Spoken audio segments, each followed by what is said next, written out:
Alors la question est, quel est le but de la diffusion? L'objectif de la diffusion est pour plusieurs raisons. Tout d'abord, nous montrons que le véritable islam est représenté par les chiites d'Ali. Alors, quand tu atteins l'athée et le chrétien, quel est le véritable islam qui leur est parvenu? C'est que le véritable islam est le meurtre, l'égorgement et le massacre.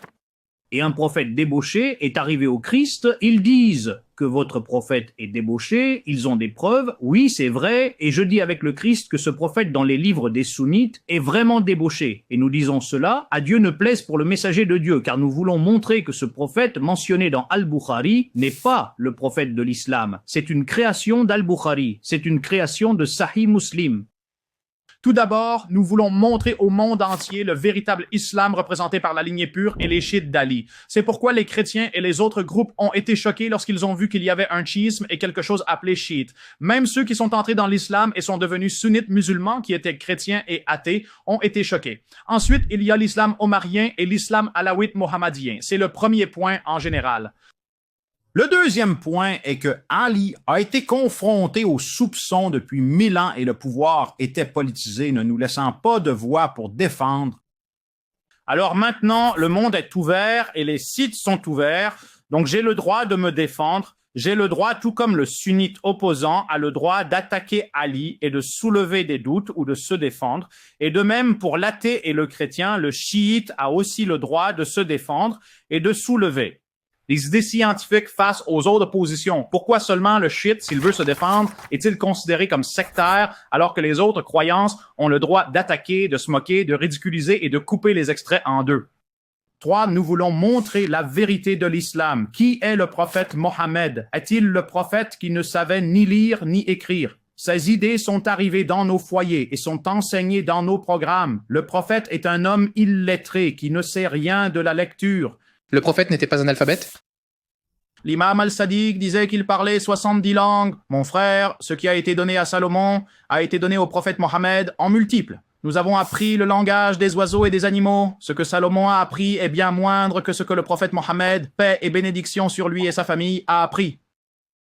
Et Dieu dit dans le Coran, c'est lui qui a envoyé parmi les analphabètes un messager issu d'eux qui leur récite ces versets. Comment peut-il ne pas savoir lire et écrire et leur réciter et leur enseigner le livre et la sagesse, alors qu'auparavant ils étaient dans un égarement évident? Quant au terme analphabète, il a plusieurs significations. Si nous disons que l'analphabète est celui qui ne sait ni lire ni écrire, est-il possible que tout un village ne sache ni lire ni écrire? Est-ce possible?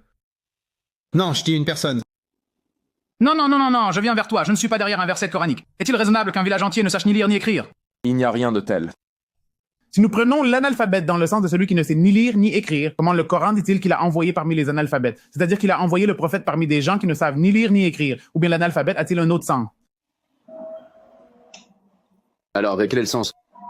Le sens de ummi dans chaque verset est lié à al-Qura.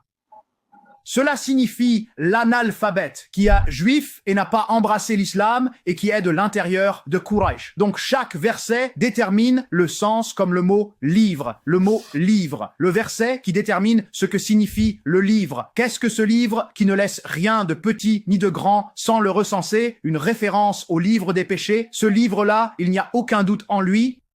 Indication du livre scientifique divin, nous avons révélé le livre en référence au Coran, donc si un terme général est précisé par le verset, alors le mot ummi est précisé par le verset. Chaque mot ummi ou ummiyun ou ummiyin a une signification particulière.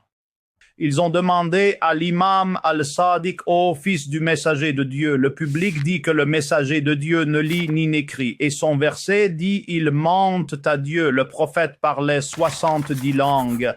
Mon frère Ali ibn Abi Talib, paix sur lui, se tient devant les tombes. Salman dit qu'il murmure des mots que nous ne comprenons pas. Ô langue, est-ce une langue du latin ou de l'hébreu? Nous ne savons pas, et c'est Ali, un serviteur parmi les serviteurs de Mohammed. Un homme est entré chez l'imam Hussein et a dit, ô fils du messager de Dieu, ou imam Ali, apprends-moi les langues. Alors l'imam a pris des cailloux et les a mis dans sa bouche. Il lui a dit de les mettre dans sa bouche, et il dit, je n'ai pas quitté l'imam sans parler plusieurs langues. Mon maître connaît le langage des oiseaux, le langage des animaux et le langage des djinns. Et par Dieu, il connaît le langage des djinns. Comment le messager de Dieu a parlé avec les djinns.